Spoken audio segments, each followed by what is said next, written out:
set me free.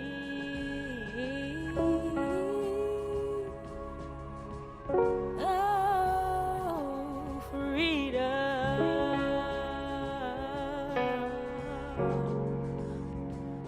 I know the. So I'm here with mother and daughter duo, power team, Denise Gordon, the OG with talent from New Hampshire, an expressive artiste, Jestina Weems of musical production, We Are the Dream, inspired by the real life of Dr. Martin Luther King Jr. and his speech, I Have a Dream.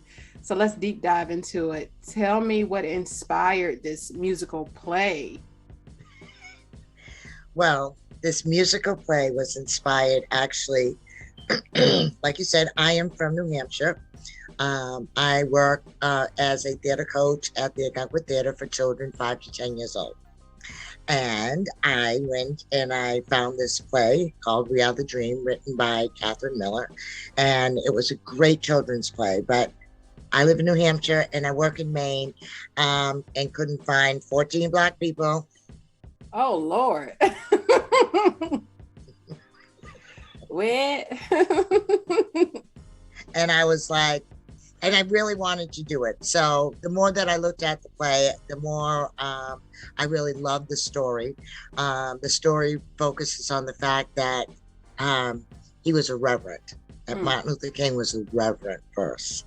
It wasn't so much that he was a doctor, because it's written for children. So I decided that I would expand on the play. My daughter does music and she had this really wonderful song. And I said, hey, can I just have that one song? And she said, sure. 12 songs later. How many songs later? Well, technically, my son wrote one. I have to give everybody the credit. But 12 songs later, yes, Tina wrote the music for the play. So that's basically how it got started, what inspired me to go on to this journey. And the biggest thing in the play was that we remember his name, but we forget the message. That's right. Okay. So then I'm going to toggle backwards a little bit. And just because we didn't do this, tell people a little bit about your background. And Jestina, I want you to go first. Awesome. Thank you so much. So my background, I've always been a creative. Writing has always been an outlet of mine.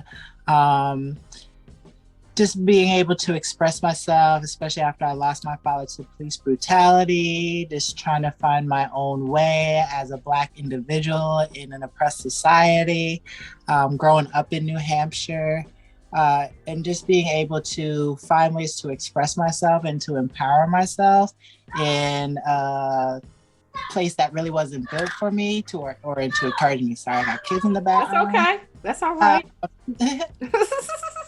I was able to write. One of the first things I started doing was writing music, and like one of the first songs was to my dad.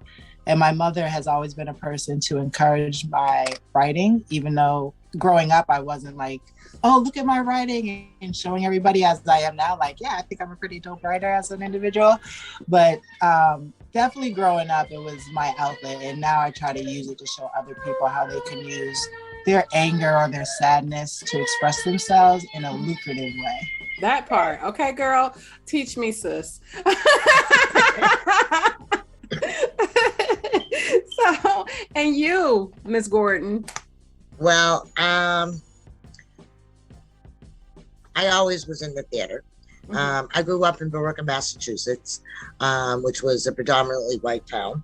My parents moved us up there in 1960. Predominantly white meaning it was only me and another Black family. There was 2 Black families in the whole town. Right. And so we grew up in that environment in the beginning, in the middle, and the end of the whole civil rights movement. But one thing that God has always gifted me with is I can make people laugh. So I was able to cross a racial divide by being able to make people laugh. So that was my gift of joy. So from young, I guess I was always a showman. I always wanted to be a movie star, so that didn't happen. Well, that's okay. I act everywhere I go. Thank you very much. Okay. Right now, currently, I do comedy, but I also do. Being up here in New Hampshire has its pros and cons. When they need a person of color to play a role, female, I get 90% of the roles. So thank you, New Hampshire. Thank you, New Hampshire. Thank you, New Hampshire, for furthering my career even at this age. Okay. So I'm not hating, okay? Doing it, okay? And like I said, and then I also I work at a children's theater program at the Algonquin Theater for kids 5 to 10 years old. I also developed a program for them. So I'm just like, I work behind the stage, I do some union work, and what I'm doing now, this play, it's my passion project. Oh, I knew that. I had a feeling. So I know that We Are the Dream is birthed from a children's adaptation, but to what extent? Like, how much of the adaptation did you use? I used the basic premise. Because the premise almost went along with already the story that was mine. I was 13 years old when Dr. King was murdered. And the children's play is about a group of students who are waiting for Dr. King to come to their school to speak. Oh. And so, of course, he doesn't come. I just adapted to it's a group of high school students who are going to see Dr. King at the Lorraine Hotel. So everything takes place in the classroom as like a learning experience. They're going over the report that they've written all week, about Rosa Parks and how it all comes together and how everybody was intertwined in the civil rights movement. So we had Joseph McNeil, Rosa Parks, Vivian Jones. So I expanded on it by putting more civil rights people in it and really bringing the message out. As a children's play, the message that I got from it was, like I said, we remember his name, but we forgot the message. But the key was, what is the message? Right. What is the message? And the message, living Dr. King and being a teenager at that time and living in that whole Black experience is, I realized that Reverend King lived his purpose. See, because he was a reverent first. Right. That's the message that came out of the children's play, that he was a reverend first. So therefore, he always preached the good news. He preached the gospel. We took that away from him and gave him his worldly accolades by making him Dr. King. Right. But the Reverend King, I remember, did not die so that we can name a street after him. He didn't die so that we could name a building after him, a holiday. That's not why he died. If you were there during that time, then you understand the purpose. So Reverend King never lived his dream. He always lived his purpose. And that's what he said. That's what he's telling us to do. We're not about to live our dream. We're about living our purpose. See, because our purpose means that we have to serve others. Living our dream means we serve ourselves. That's right. And we have fallen into the lie to live the American dream, which was never meant for anybody like us. Okay, so there is no dream, but we all have a purpose. And a lot of us want to live, but that's the message, because how much are you willing to give for your purpose? Because we sacrifice a lot for our dreams. We compromise a lot for our dreams. That's right.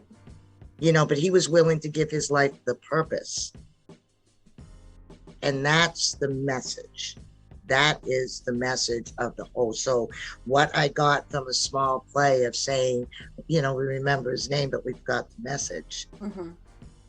It made me dig deeper, dig deeper into what is the message. And I think in another interview that I watched of yours, you referred to him, like you said, he was a communist. He was all of these things, but everybody forgot about that.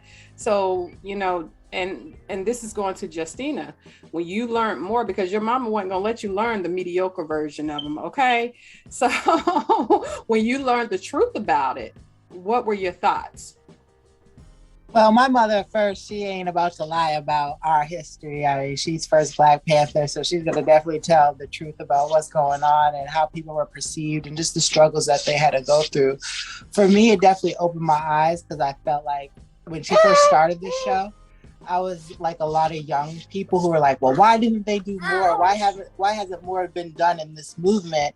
And when you're working on projects like this and you have to dig into the history, you understand the fear and the sacrifices that they were going through and how the system in itself has worked to where they have killed people's ability to lead the masses, especially of people of color, because the target that they place on our backs if we try to do so. If Martin Luther King, Malcolm X, any of the Panthers, anybody that spoke up for equality and for our rights as Black Americans or Black people in general, they were killed or they were put in prison. So the system brainwashes to believe that we cannot speak up the way that they spoke up.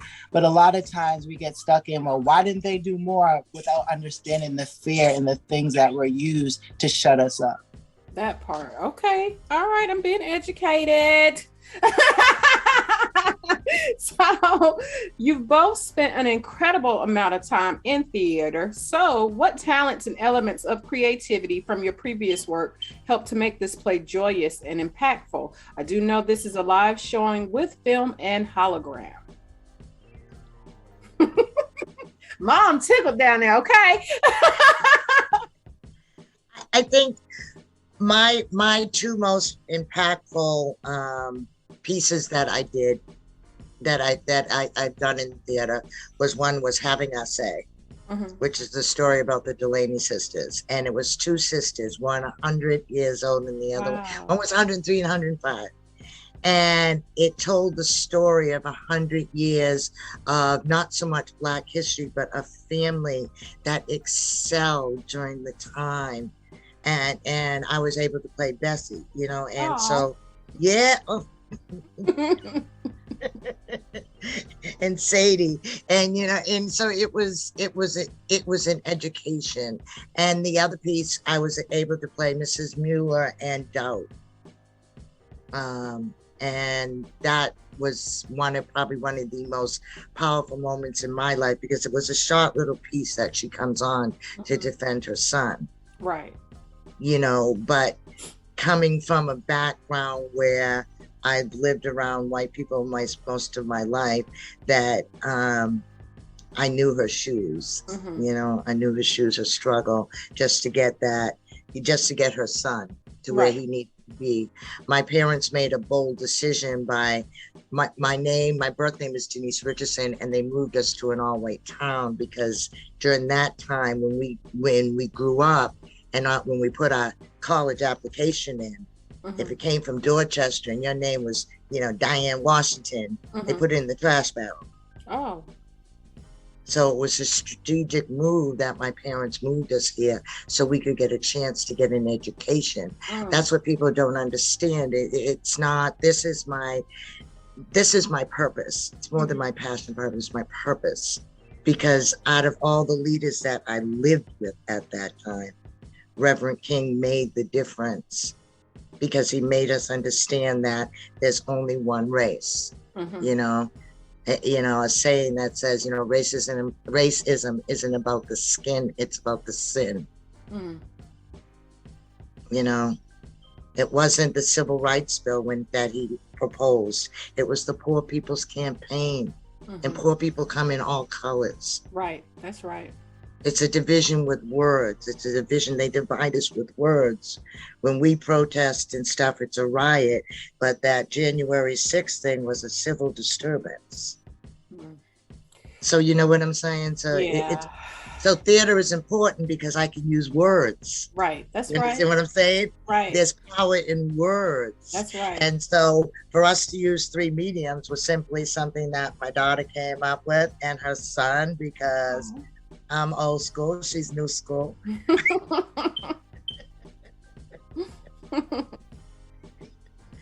and I would definitely say, like, she's always been in the theater, like she said. She's nothing that she's ever pushed, but she's always seen what I've been able to do, and always been, and other people too, is always like, oh, can you do this? Can you write this for me? What, like, so I've always been like, yeah, sure, no problem.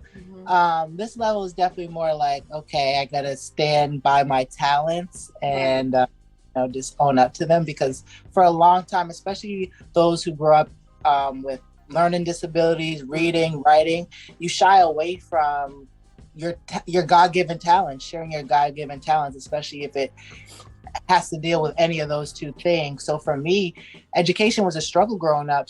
But I always wrote, you know what I'm saying? So for me now to be able, for people to be like, I like what you do and you have the skills, and it's not about what school you went to. It's just about the raw emotions that you put behind your craft. And the ability to market yourself in a way that you can stand behind 100%, because again, it goes back to knowing what your purpose is, not standing behind what other people want your purpose to be. That's right.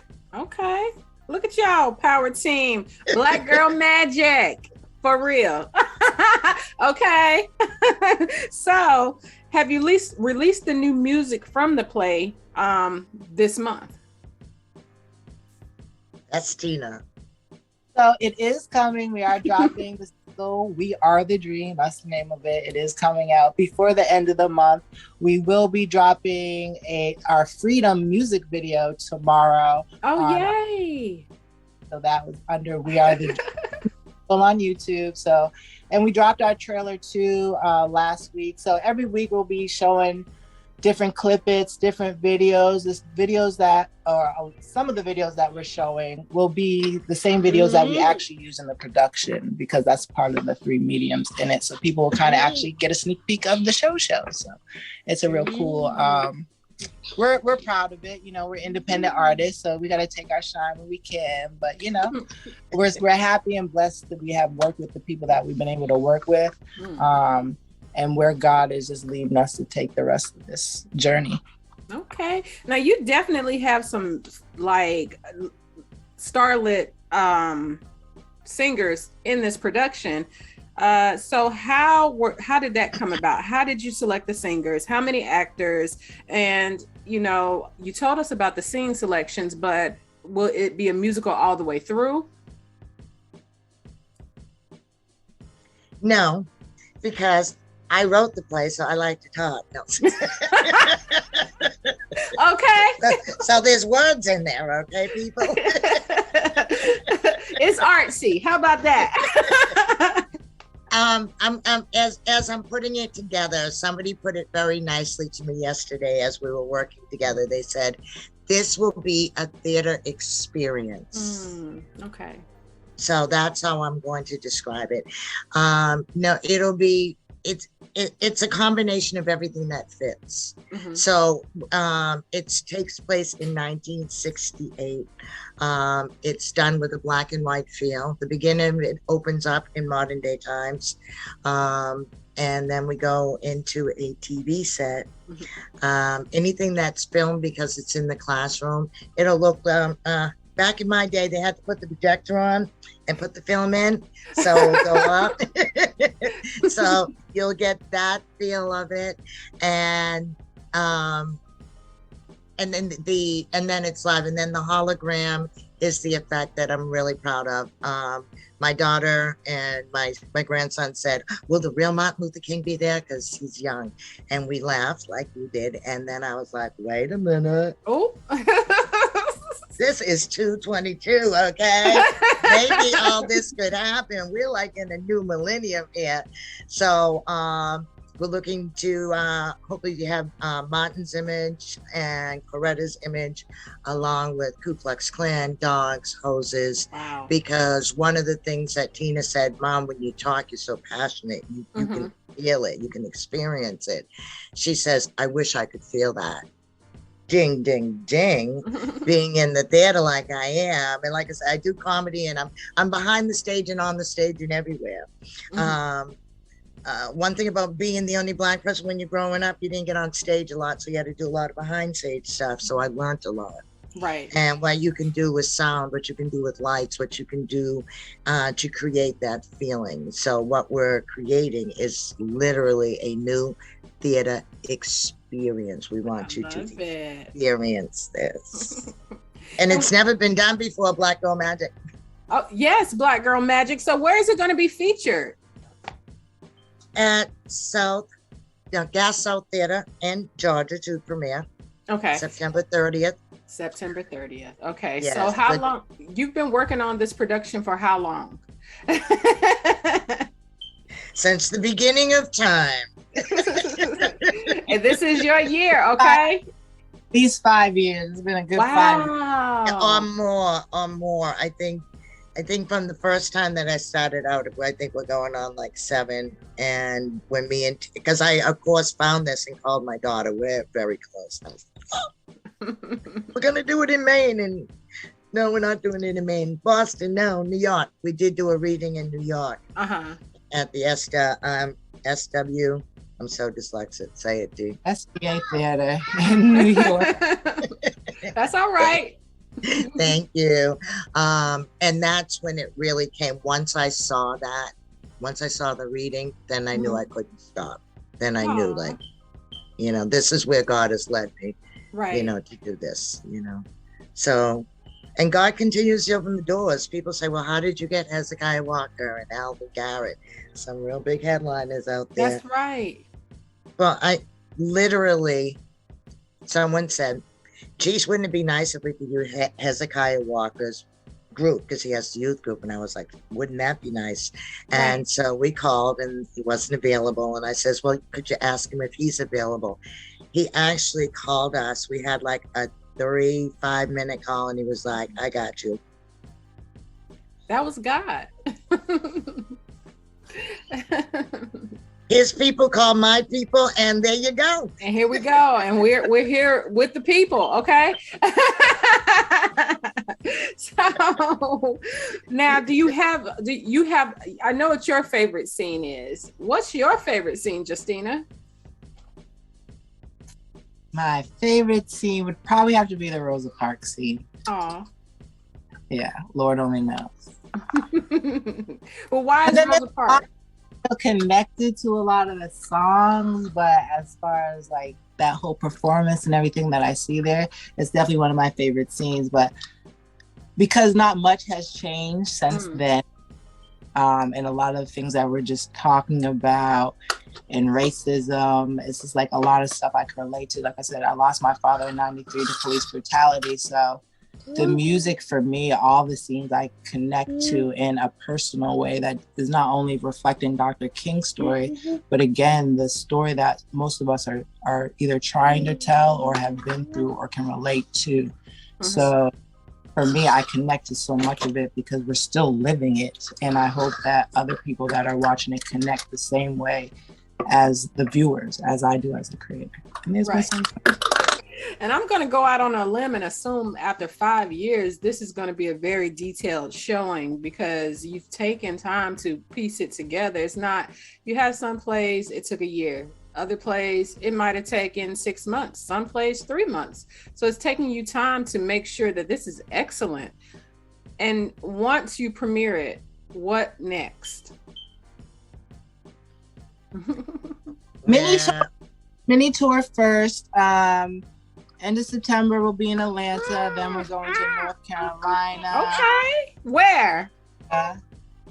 New York and Boston. And then we got to go to Chicago because they're calling for us. So we got to go where people want us for sure. That part. You know, where you celebrate it. Exactly. Okay.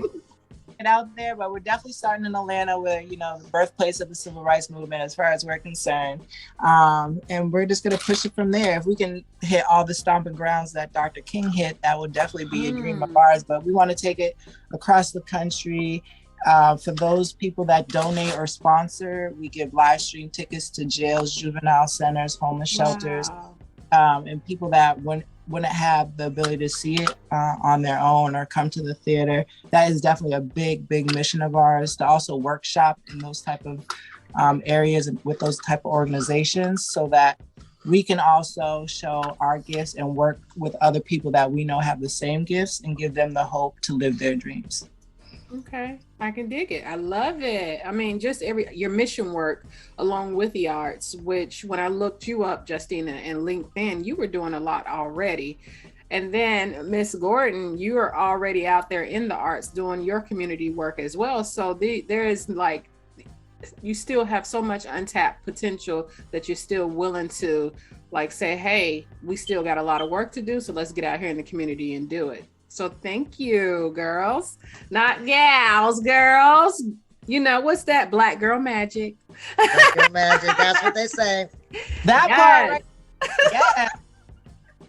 So let's talk about Black struggle, generational curse, and generational warfare. Now, what stigmas about that did you want to address while making the play? And what is going to stand out more than anything? And how do you think we can overcome as a community and people? And I know that's a lot that I just said. So if you want to just answer one question, that's fine. For No, me, we want to address a lot through this show. yeah.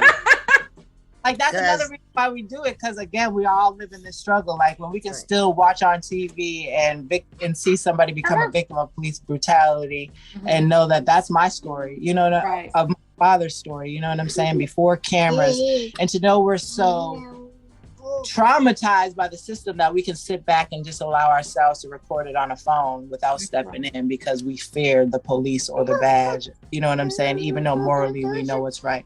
So there's a lot to talk about, you know, there's school to prison pipeline, and just the ability to how the system has crushed so many dreams. People are dying with dreams that were unfulfilled purposes.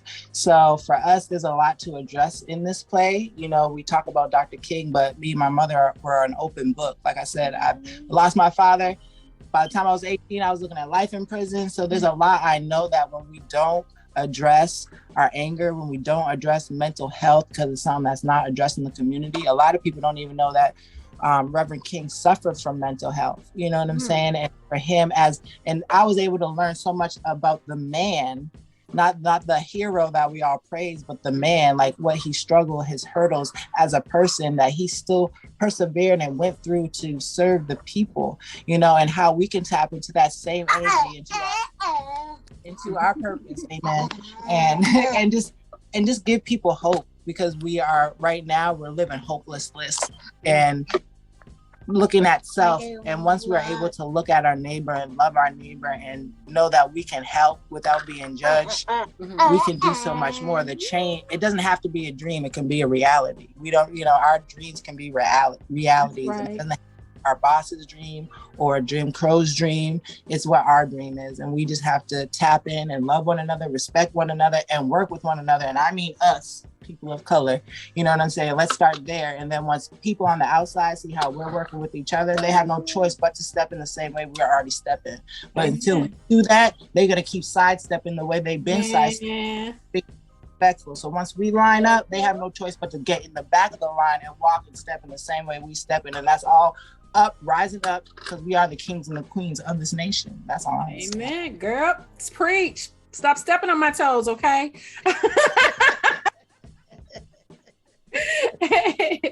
And Mrs. Gordon, do you have anything to share with that? Well, to me, like I said, my biggest thing was I know that he was a reverend first. So therefore, we have to know that our purpose, number one, comes from God. We are born for a reason. Right. And that's one thing that the biggest thing that we forgot, that we do have a purpose as Black people. We do have a purpose. We do have a voice. I have been working this struggle since I was 13 years old, and I'm the little girl, because I'm not very big, who just keeps on going. And people are like, you know, Denise, no, I don't know, but I know right and I know wrong. That's right. What I know. And I know that if you call yourself a Christian or you call yourself whatever of any faith that promotes love, then there's no way that you could have racism in your heart or prejudice or allow or sit back and allow. I mean, the biggest thing is like I said, I do comedy. I'm very funny. I could write a very funny play and that would have been it. But what would that give? What would that mean? like you said, when my time comes and I stand before the maker, I believe he's not going to care about how much money I made or who thought or what award I got.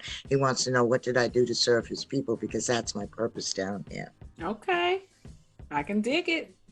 Do you? So generational curses are alive from Satan himself. Amen. We got to break that, though. We got to break that. We got to believe we can. We can. It's not a if, it's a when, you know, when we break that. So I am going to wrap this up. Please tell viewers, number one, how they can follow you and donate, you know, because this is going to cost money to finish this out, finish it strong. It's going to take money. So how they can send to you money, props, whatever you need, they need to be able to get in contact with you. Yeah, so We Are the Dream, themusical.com is our website. You can donate there. You can contact us through there, all that jazz. You can see some of our proof of concept and hear some of the music. You can follow us on all our socials, and that's what we call them, socials. Facebook, Instagram, Twitter, under We Are the Dream, the musical. Just make sure you have the musical under there to find us. And that's the best way to reach out in the DMs. And we will respond. Yes, we are in need of sponsorships, investors, producers, everything it takes to make a show. Babysitters. Oh, it would be great to see him on stage, okay? Get on stage and do what you need to do. He's ready because we do everything. I homeschool, so my kids are with me literally 99% of the time. And when we were rehearsing in Atlanta, he was ready. He was doing choreography. But he's ready. But he needs to sit down for a minute. His time. I know what his purpose is. God's got him. We know that. That's right. He talking about turned down for what? But thank you so much. Yes. And like you said, please, thank you so much, really, for taking the time to do this. And really, donating is important because we want to get this everywhere. So if you want to see us in your city, and then that can be done on the website. I want to see you here in Charlotte, okay? I'll drive to Atlanta, but I still want to see you in Charlotte. So let's do this, okay? Okay. All right. Okay. Okay. Thank you, Jesus. We're in Charlotte. So if anybody want to know where we're going to be in North Carolina, yes. I guess Charlotte's going to be the spot, okay? That part. We speak that. We claim that. We're going to work on that, okay? And thank you so much. Thank you so much for this time. We do not take this for granted at all. This is amazing. Thank you for your support, your love, and part of the dream team now. Thank you. Whoop, whoop. Okay.